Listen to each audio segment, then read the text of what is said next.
The winter of 1943 arrived in occupied France like an unwelcome guest that refused to leave. In the small village of Saint-Rémy-sur-Loire, nestled between rolling hills and ancient vineyards, the cold penetrated everything. The stone walls of centuries-old homes, the threadbare coats of the villagers, and the hearts of those who had watched their country fall under the shadow of the swastika. The cobblestone streets, once alive with the laughter of children and the warm greetings of neighbors, now echoed only with the harsh sounds of German boots and the rumble of military vehicles that passed through daily, transforming the quaint village into just another checkpoint on the road to somewhere more important. Marguerite Beaumont was 27 years old when the world, as she knew it, crumbled. Before the occupation, she had been a schoolteacher, beloved by her students and respected by their parents.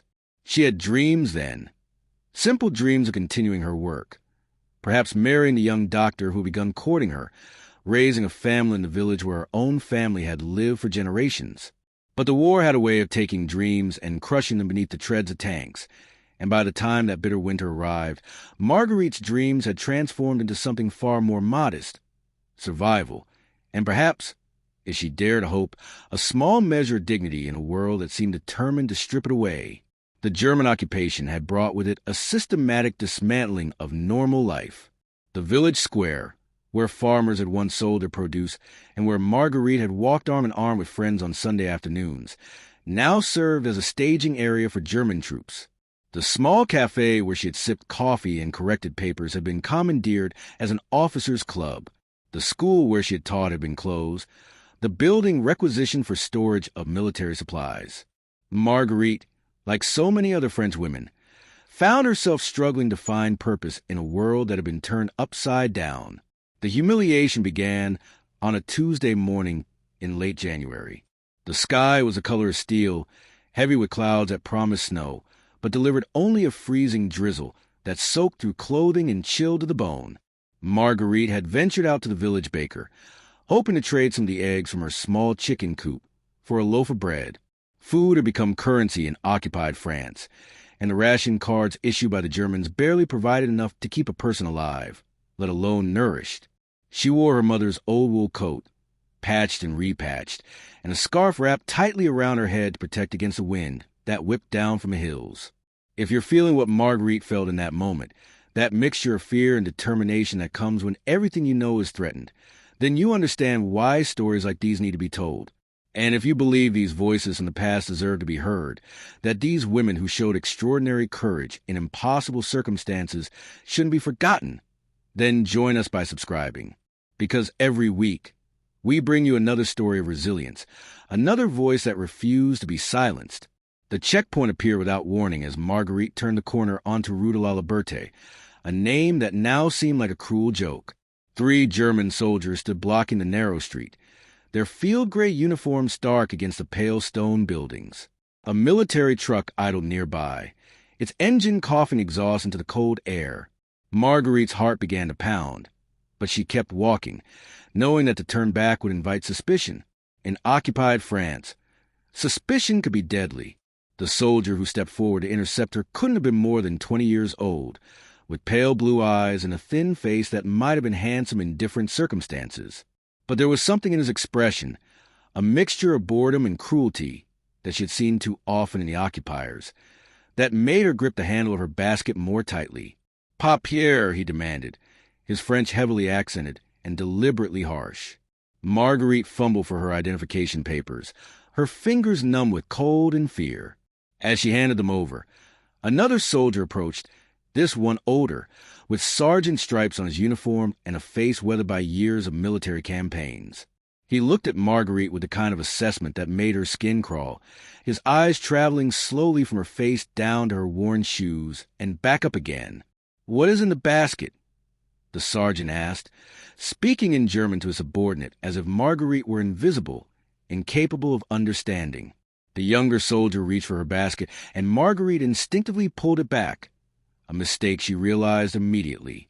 The sergeant's face darkened, and in one swift motion, he grabbed the basket from her hands and dumped its contents onto the wet cobblestones. The 6 precious eggs she had brought to trade smashed against the stone, their yolks spreading in a yellow pool mix with the drizzle and dirt. The small cloth bag containing her ration cards fluttered in the wind before landing in a puddle. "You will learn to obey immediately," the sergeant said, this time in broken French, his voice carrying across the street. Several villagers who had been hurrying past with their heads down stopped, unable to help themselves, drawn by the scene of humiliation playing out before them. Marguerite felt her face burn despite the cold. The eggs represented days of careful feeding of her chickens, hoarding of grain that she could have eaten herself. They represented a chance of bread, at something to fill the constant gnawing emptiness in her stomach. Now, they were nothing but waste on the street. She bent to gather her ration cards, and the sergeant placed his boot on them, grinding them slowly into the puddle. "You think you are too good to follow German orders?" he asked, and there was genuine curiosity in his voice, as if he were conducting an experiment. "You French, you think you're so cultured, so refined. But look at you now, on your knees in the street." The other soldiers laughed, and Marguerite felt something inside her break. Not her spirit, but rather a thin membrane that had been holding back her rage. She looked up at the sergeant from her position on the ground, and in that moment, she made a decision. She would not simply survive. She would resist, not with guns or bombs. She had neither the access nor the training for such things. But with whatever weapon she'd find, the humiliation didn't end there. Over the following weeks, the same group of soldiers seemed to take particular pleasure in tormenting Marguerite whenever they encountered her. They would accidentally knock packages from her arms, force her to stand in the cold while they slowly examined her papers, make crude jokes in German that they assumed she couldn't understand, though her mother had been born in Alsace and had taught Marguerite the language as a child. Each incident was small, seemingly insignificant in the scope of the war's larger horrors, but together they wore away at her sense of self like water dripping on stone. But Marguerite was not the only one suffering. The entire village lived under a cloud of fear and degradation.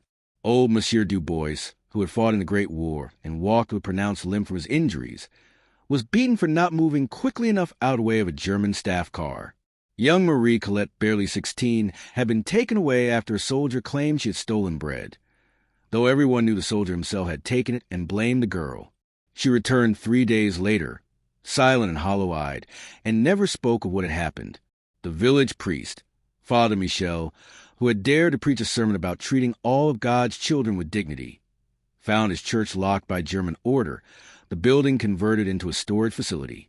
It was during these dark weeks that Marguerite began to notice patterns in the German operations. The village, she realized, was not simply occupied. It was being used as a staging area for movements of troops and supplies heading south. Every few days, a convoy would pass through, usually in the early morning hours when the streets were still mostly empty. The convoys followed predictable routes, passed through at predictable times, and therein, Marguerite began to see, lay opportunity. The idea came to her in pieces, assembling itself slowly like a puzzle. She would be walking past the German command post, the requisition mayor's office, and would notice the schedule board visible through the window. She would be forced away at a checkpoint while a convoy passed, and would count the vehicles, noting their contents. She would overhear conversations between soldiers who assumed no French person would understand German, learning about routes and timing and destinations. In her small attic room, by the light of a single candle that she could barely afford to burn, Marguerite began to write down everything she observed. Not on paper. Paper could be found and would mean execution, but in her mind, creating a mental map of German movements, capabilities, and patterns. And slowly, carefully, she began to reach out to others in the village whom she suspected might be willing to do more than simply endure. There was Jacques Renard, the butcher, whose son had been killed in the initial German invasion. There was Therese Moreau, the pharmacist's widow, whose husband had died of a heart attack the day the Germans arrived, as if his body had simply refused to live in an occupied world.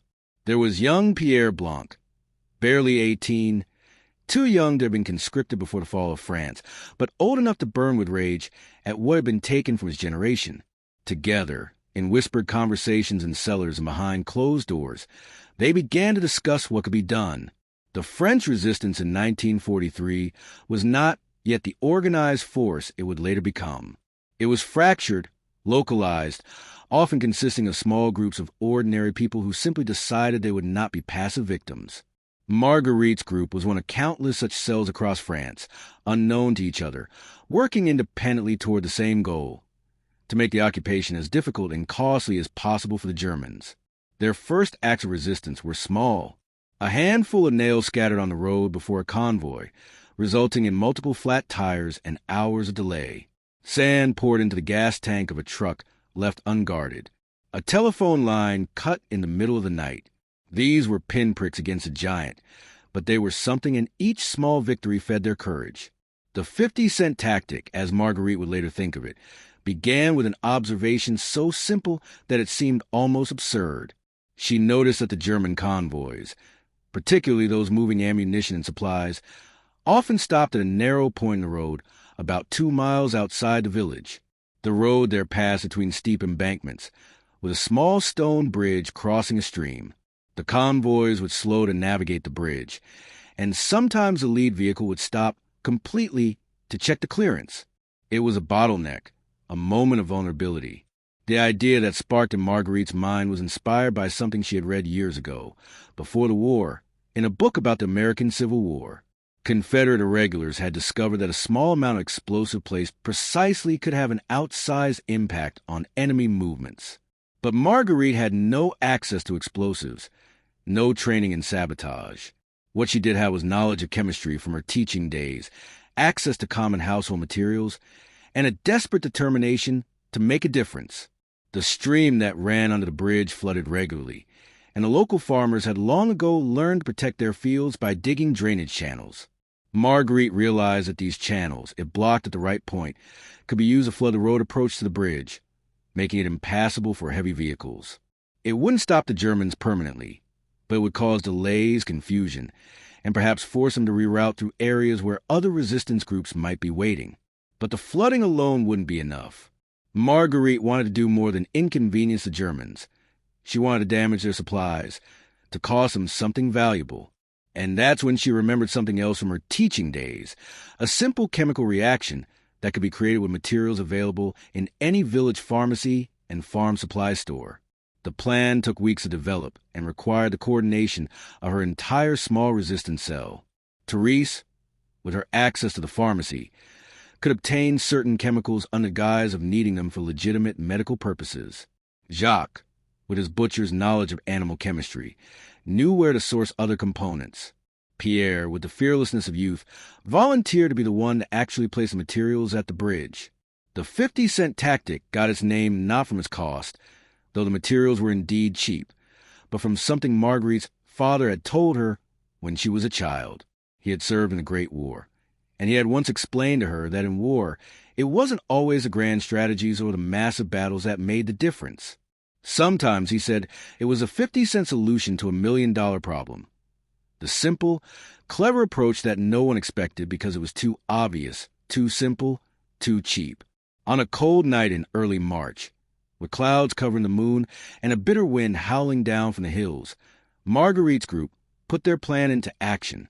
Jacques and Therese stood watch at different points along the road, ready to signal if German patrols approached. Pierre, dressed in dark clothing and with his face blackened with soot, made his way to the bridge. And Marguerite, her heart pounding so hard she could hear in her ears, coordinated everything from a barn overlooking the road, using a small hand mirror to reflect starlight in coded signals. The drainage channels were blocked with carefully placed stones and debris, positioned to look natural, as if winter storms had caused a buildup. The chemical mixture, a combination of substances that separately were harmless but together would create a slow, intense heat, was placed in containers at strategic points where they would be submerged when the flooding occurred. The beauty of the plan was its simplicity. When the water rose and the containers were breached, the reaction would begin slowly, almost imperceptibly, but as the temperature increased, any vehicles forced forward to the water would find their fuel lines and rubber components beginning to deteriorate and fail. It wasn't an explosive attack. It wouldn't make headlines or be remembered as a great battle, but it would cost the Germans time, resources, and the sense that they were completely in control, and that, Marguerite had come to believe, was its own kind of victory. The night of the operation stretched on endlessly. Every sound seemed amplified: the wind in the trees, the scurry of an animal in the underbrush, the distant bark of a dog in the village. Marguerite watched as Pierre moved with careful precision, placing the containers, blocking the channels, then melting back into shadows. She watched as Jacques gave the signal that all was clear. She watched as Therese made her way back to the village by a circuitous route that would hide her involvement. And then she watched as the water began to rise, slowly at first, then more rapidly as the blocked channels forced the stream out of its banks and across the road. The convoy arrived just after dawn, right on schedule. Marguerite, who had remained in her watching position all night despite the cold that had seeped into her bones, counted 14 vehicles, trucks loaded with ammunition, fuel, and supplies headed south to support German operations in the Mediterranean theater. The lead vehicle approached the bridge, slowed, and stopped as the driver assessed the flooded approach. Even from her distant position, Marguerite could see the discussion happening among the German soldiers, the gestures of frustration, the decision being made. They chose to ford through the water rather than wait for it to recede or seek an alternate route. The lead truck gunned its engine and plowed into the flood, water spraying up around its wheels. It made it through, though the effort clearly taxed the vehicle. The second truck followed, then the third. Marguerite held her breath, wondering if the chemical reaction would work as she had calculated, if the water temperature and the placement of the containers would achieve the desired effect. It was the fourth truck that first showed signs of trouble. Halfway through the ford, its engine began to sputter and emit dark smoke. It stopped, water swirling around its wheels, and refused to restart. The convoy behind it halted, and Marguerite could see the growing agitation among the German soldiers. The fifth truck tried to navigate around the stalled vehicle and became stuck itself, its wheels spinning uselessly in the muddy water. Within an hour, the entire convoy was in disarray, with multiple vehicles disabled and the Germans scrambling to understand what had gone wrong. From her hidden position, Marguerite allowed herself a small smile. The 50-cent tactic had worked. Not perfectly. Nothing in resistance work was perfect, but well enough. The convoy would be delayed for hours, possibly days. The vehicles that had been damaged would need to be repaired or replaced. The Germans would investigate, of course. But what would they find? A natural flood caused by winter runoff. Some chemical contamination in the water that might have come from anywhere. Agricultural runoff, industrial waste from upstream, natural mineral deposits. Nothing that would point clearly to sabotage. Nothing that would identify the perpetrators. But Marguerite's satisfaction was short-lived. As she watched the Germans work to extract their vehicles from a flood, she saw the same sergeant who had humiliated her months earlier emerge from a staff car. He stood at the edge of the water, surveying the scene with a face like thunder. And then he did something that made Marguerite's blood run cold. He turned and looked directly at the hillside where she was hidden, as if he could sense her presence, as if he knew somehow that this was not simply bad luck but deliberate action. The days that followed were tense. The Germans increased their patrols, stopped and questioned villagers more aggressively, searched homes and businesses looking for evidence of resistance activity. 3 men from a neighboring village were arrested on suspicion of sabotage and executed without trial, their bodies left hanging in the village square as a warning. Marguerite felt the weight of those deaths, wondered if her actions had made things worse rather than better, questioned whether the small victory at the bridge had been worth the price others had paid. But then word began to filter through the underground network that connected resistance cells across France. The convoy that had been delayed at Saint-Rémy-sur-Loire had been carrying time-sensitive ammunition and fuel needed for a German counteroffensive in Italy. The delay had contributed to the failure of that offensive, had cost the German strategic ground, had saved Allied lives. The 50-cent tactic had mattered. It had made a difference in ways Marguerite could never have anticipated. This knowledge sustained her through the dark days that followed, through the increasing danger and the constant fear of discovery. The resistance work continued, evolved, became more sophisticated. Marguerite's group made contact with other cells, began sharing information and coordinating actions. They helped down Allied pilots escape south to Spain. They provided intelligence about German troop movements to the Free French forces in London. They continued their small acts of sabotage, each one carefully calculated to cause maximum disruption with minimum risk of detection. But the humiliation Marguerite had suffered never fully faded from her memory.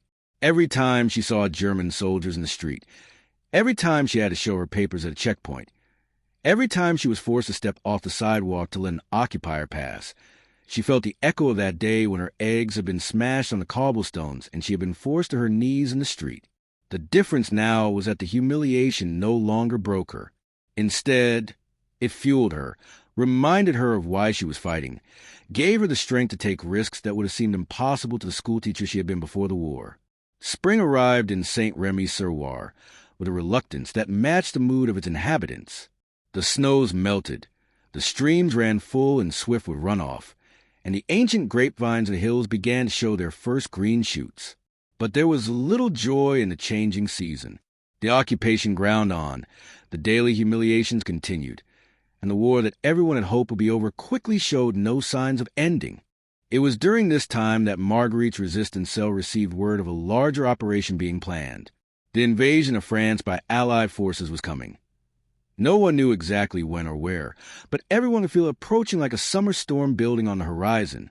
The role of the French resistance would be crucial in that invasion, disrupting German communications, sabotaging infrastructure, tying down troops that might otherwise be used to repel the landings. Marguerite's group was asked to conduct a more ambitious operation than anything they had attempted before.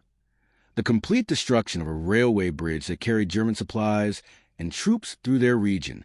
The operation was set for early June, timed to coincide with what the resistance leadership believed would be the Allied invasion. The risks were enormous. The bridge was heavily guarded. The Germans had become increasingly paranoid about sabotage and had instituted harsh measures.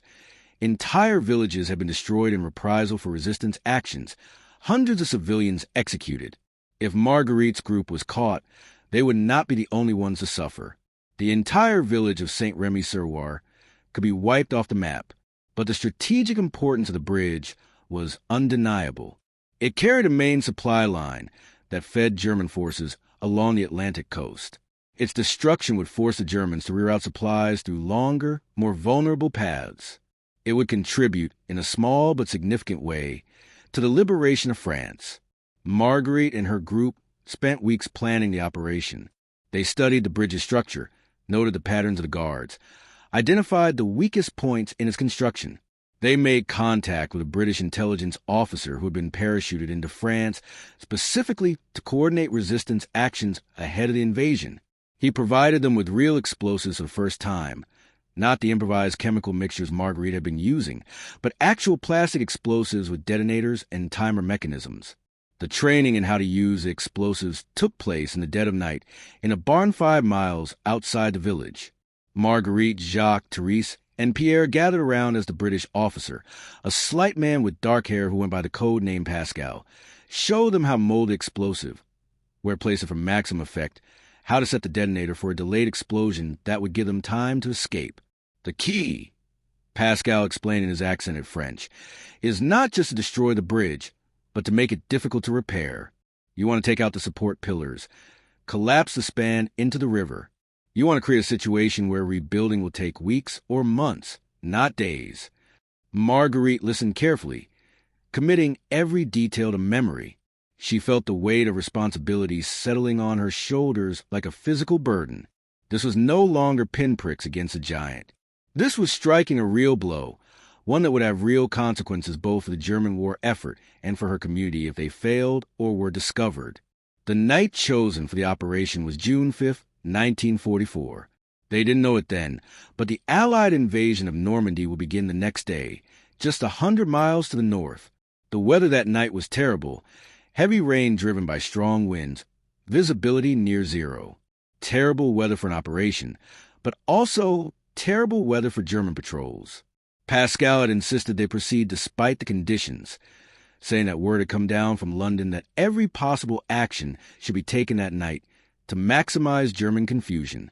Marguerite's role in the operation was crucial, but didn't involve placing the explosives themselves. That task would fall to Jacques and Pierre, who were younger and more physically capable of the climbing and careful placement required. Marguerite's job was coordination and diversion.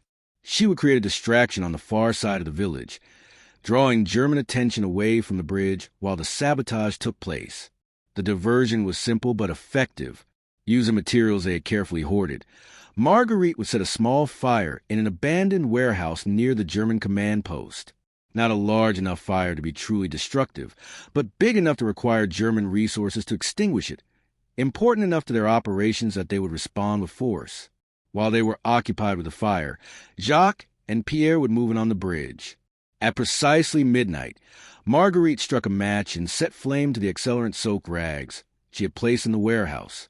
The fire caught quickly, spreading with satisfying speed to the old, dry wood of the structure. She watched for just a moment, ensuring it was well established, then melted back into the shadows, and began making her way toward the rendezvous point, where they had agreed to meet after the operation was complete. The sounds of German soldiers shouting and running toward the fire filled the night. Marguerite kept the darkest paths, moving with a confidence born of years of living in this village, knowing every alley and back way. She was halfway to the rendezvous when she heard it. A massive explosion that shook the ground beneath her feet and lit up the night sky with an orange glow.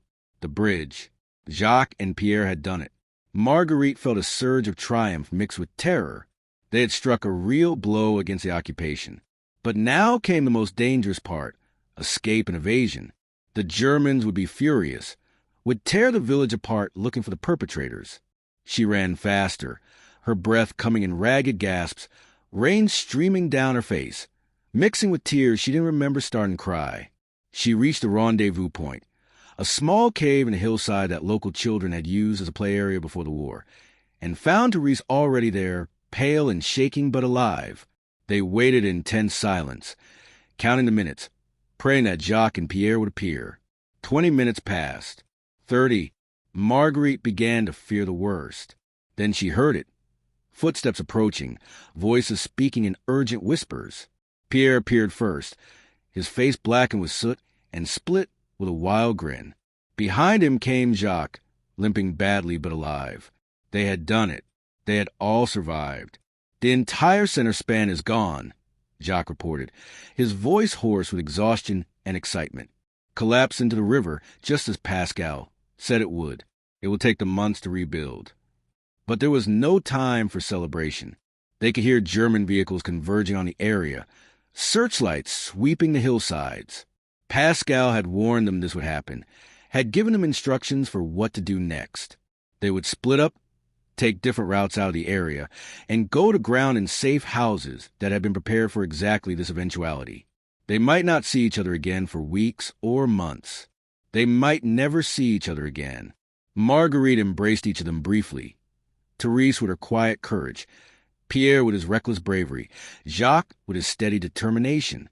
Then she set off alone into the rainy night, heading for a farm 15 miles away where she knew the family could be trusted to hide her. Behind her, the village of Saint-Remy-sur-Loire was ablaze with German activity, and the fires from both the warehouse and the destroyed bridge painted the low clouds orange and red. The weeks that followed were perhaps the most difficult of Marguerite's life. She hid in barns and cellars, moving from safe house to safe house as the Germans conducted their reprisals. She learned that 3 innocent men from the village had been executed in retaliation for the bridge destruction, shot in the village square, where everyone was forced to watch. She learned that the German sergeant who had humiliated her had personally led the search for the saboteurs, had beaten several villagers in his rage at being unable to find them. She learned that the village school, her school, had been burned to ground, destroyed in a fit of German fury. Each piece of news was a knife to her heart. She had fought for her village, for her country, for her dignity. But the cost had been high, paid not by her but by others. Old Monsieur Dubois, who had already suffered so much, had been among those executed. Young Marie Colette's family had been driven from their home, which had been burned after someone informed on them, falsely, as resistance sympathizers. But then came other news that made sense of the sacrifice. The Allied invasion had succeeded. American, British, and Canadian forces had established beachheads in Normandy and were pushing inland. The liberation of France had begun, and the destroyed railway bridge near Saint-Remy-sur-Loire, along with hundreds of other acts of sabotage by resistance groups across the country, had played a crucial role in preventing the Germans from bringing up reinforcements that might have thrown the Allies back into the sea. Marguerite remained in hiding until late August, when the Allied forces finally reached a region and the Germans retreated. When she finally returned to Saint-Rémy-sur-Loire, she found a village that had been scarred by occupation and war, but was still standing, still alive. The cobblestone streets were the same. The ancient stone houses were still there, though some bore bullet holes and burn marks. The people were thinner, more careworn, haunted by what they had endured, but they had survived. The villagers' reception of Marguerite was complex. Some embraced her as a hero, someone who had fought back when others had only endured. Others viewed her with suspicion or even resentment, blaming her actions for the reprisals the Germans had taken. Some refused to speak to her at all, their grief and anger at what they had lost too raw to allow for nuance or understanding. Marguerite understood their reactions, even the hostile ones. She had made choices that had consequences for people beyond herself. She had struck blows against the occupation, knowing that innocent people might suffer in retaliation. Those were not easy choices, and she would carry the weight of them for the rest of her life. The young doctor who courted her before the war was gone, killed in the initial German invasion. The school where she had taught was destroyed. The village she had known was forever changed. But France was free, and that freedom had been bought with the sacrifices of thousands of people like her, ordinary people who had done extraordinary things because the times demanded it. In the years after the war, Marguerite rarely spoke of her resistance activities. It was not modesty that kept her silent, but rather the complexity of her feelings about what she had done. The triumph of successful operations was always colored by the memory of those who had suffered because of them. The satisfaction of having fought back was shadowed by the faces of the executed, the burned homes, the shattered lives. She eventually left Saint-Rémy-sur-Loire, unable to live comfortably in a place where her presence was a constant reminder of painful memories for so many. She moved to Paris, found work again as a teacher, and devoted herself to educating a new generation about the war. Not with stories of glory and heroism, but with honest accounts of the moral complexity of resistance, the cost of freedom, the reality that victory in war is never as clean or simple as it appears in retrospect. The 50-cent tactic, that simple act of sabotage that had begun her career as a resistance fighter, was never publicly acknowledged. There were no medals for flooding a road, no commemorations for the clever use of household chemicals to disable a German convoy. But Marguerite didn't need recognition. She had the knowledge that when it mattered most, when her country and her dignity were under assault, she had not been passive. She had fought back with the weapons available to her, intelligence, determination, and a willingness to take calculated risks for something larger than herself. The sergeant who had humiliated her that winter day in 1943 had died during the German retreat, killed in one of the many skirmishes as the Allies advanced. Marguerite felt no satisfaction at his death, only a kind of weary sadness that so much suffering and death had been necessary to restore what should never have been taken in the first place. In her later years, when historians and journalists occasionally sought her out to record her memories of the resistance, Marguerite would always redirect the conversation away from her own actions and toward the broader context of what ordinary French people had endured and how they had resisted in countless small ways. She would talk about the woman who had shared her meager rations with neighbors who had even less. She would talk about the farmer who had hidden Allied pilots in his barn despite knowing his entire family would be killed if they were discovered. She would talk about the children who had carried messages for the resistance, moving to the countryside with an innocence that made them invisible to German patrols. Everyone wants to hear about the big moments, she would say, the explosions, the daring escapes, the confrontations with the enemy. But resistance was mostly about the small moments, the daily decisions to remain human in circumstances designed to strip away your humanity. It was about sharing when you had nothing to share, trusting when trust could get you killed, hoping when there was no rational reason for hope. She would often return the memory of that humiliation in the street, the egg smashed on the cobblestones, the sergeant's boot grinding her ration cards into the puddle. That moment, she would say, taught me something important. The occupiers could control our movements, could ration our food, could take away our freedom, but they couldn't take away our ability to choose how we responded. Even in that moment of complete powerlessness, on my knees in the street, I had a choice. I could let the humiliation break me, or I could let it forge me into something stronger. That choice, that fundamental human capacity to decide what meaning to make of our circumstances, was the one thing they could never take away. The school where Marguerite taught in Paris after the war became known for its emphasis on critical thinking and moral reasoning. She pushed her students to grapple with difficult questions. When is violence justified? What responsibilities do individuals have in the face of systemic evil? How do we balance the immediate needs of self-preservation with the larger demands of justice? These were not abstract questions for Marguerite. They were questions she had answered with her own life, and the answers had cost her in ways both visible and invisible. She never married, never had the children she had once dreamed of. The war had taken those possibilities from her, or perhaps more accurately, had given her different possibilities that left no room for the conventional life she had once envisioned. She poured her maternal instincts into her teaching, into mentoring young people who would build a new France, and found satisfaction, if not quite happiness, in that role. The physical scars of the war were minor for Marguerite.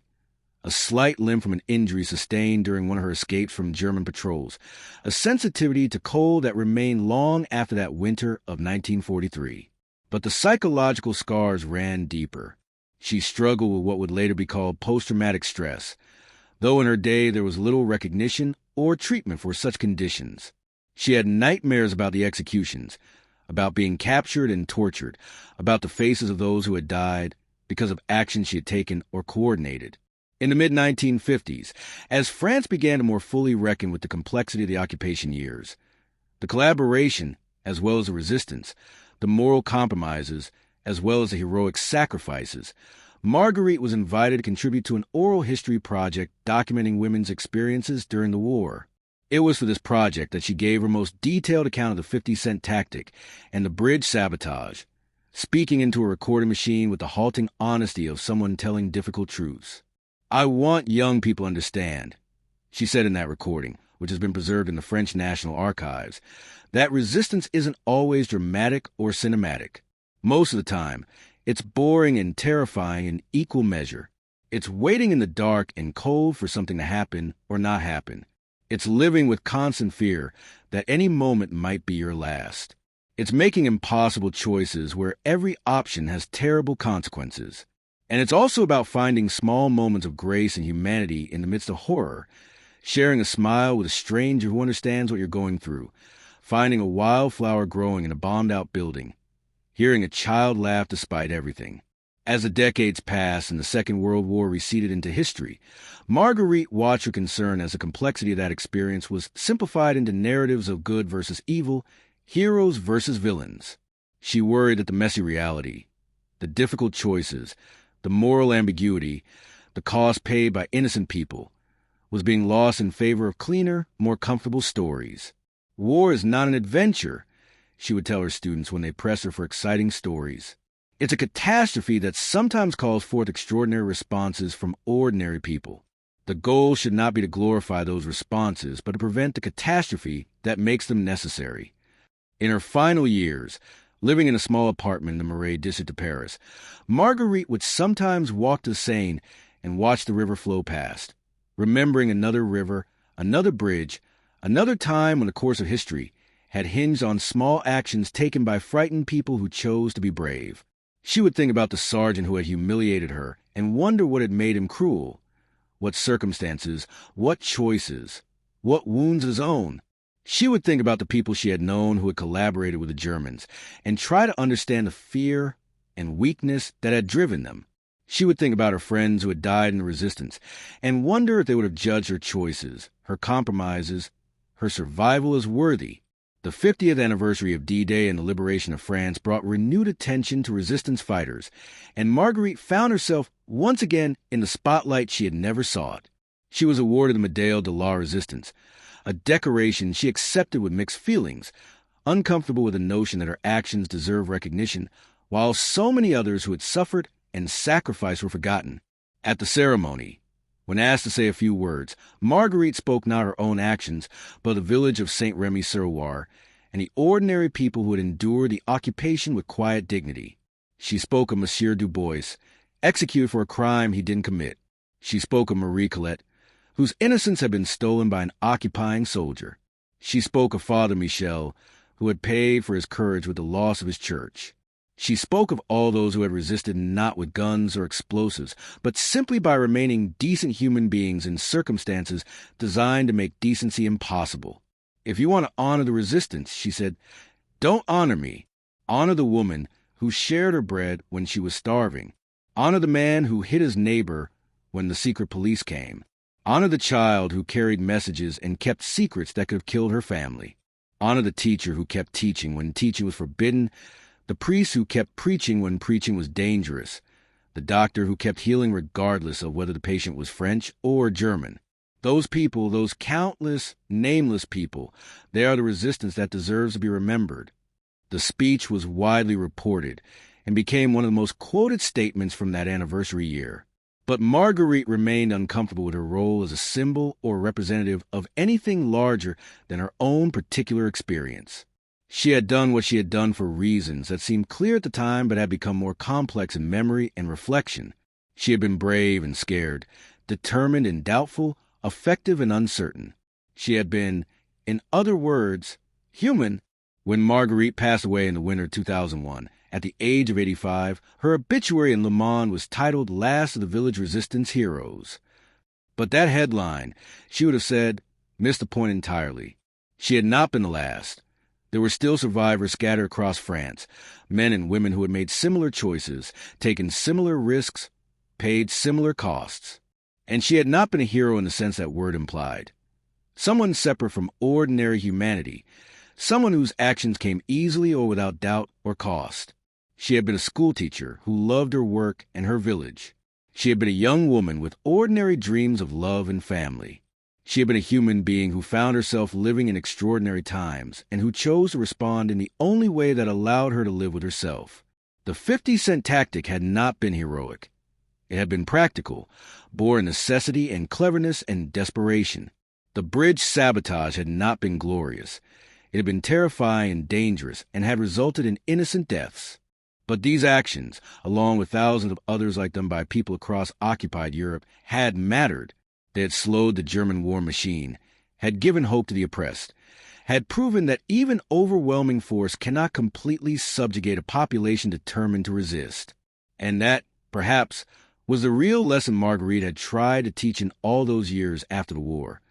Not that resistance was easy or simple or glorious, but that it was possible, necessary, and ultimately effective when enough ordinary people made the extraordinary choice to fight back against injustice with whatever weapons they had available.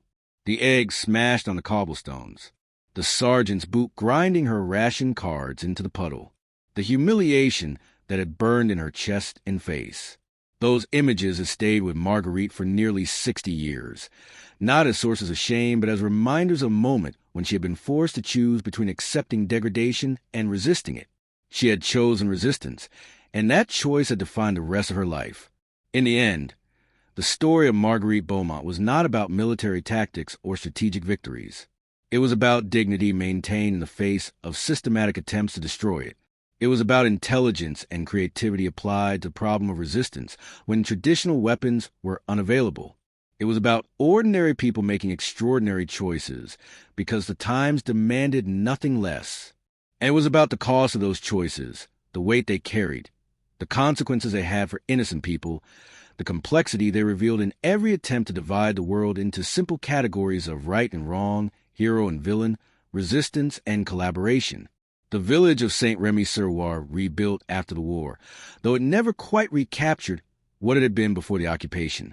The bridge that Marguerite's resistance cell had destroyed was rebuilt and still carries traffic today, with a small plaque noting that it had been destroyed by French resistance fighters during the liberation. The school where Marguerite had taught was eventually rebuilt as well, though as a community center rather than a school, and her name appears on a memorial stone in the building's courtyard. But perhaps the most fitting memorial to Marguerite Beaumont is not in stone or bronze. It's in the continued existence of a free France, in the generations who have lived without occupation or oppression, in the simple fact that young people today can walk the streets of Saint-Rémy-sur-Loire without having to step aside for foreign soldiers or show their papers at checkpoints. That freedom was purchased by people like Marguerite, Ordinary people who did extraordinary things not because they were naturally brave or particularly heroic, but because they refused to accept that brutality and injustice were inevitable or insurmountable.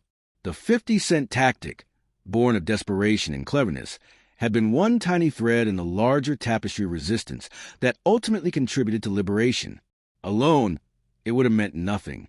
But combined with thousands of other acts of resistance, some large, some small, all dangerous, all necessary, it had been part of something that mattered, that made a difference, that helped tip the balance from occupation to freedom. If you stayed with Marguerite's story until now, if you walked with her through that cold winter of humiliation, through the terror of resistance operations, through the complexity of her choices and their consequences, then you understand something important about courage. It's not the absence of fear. It's not the presence of certainty. It's the decision to act despite fear and doubt, because something matters more than your own safety or comfort. And that lesson, forged in the streets and hills of occupied France, remains relevant wherever people face injustice and must decide how to respond. If this story moved you, if Marguerite's courage sparked something in you, leave a comment letting us know you made it to the end. Maybe just a simple, "I'm with you until the end." And if you found value in hearing this story that deserves to be remembered, give this video a like.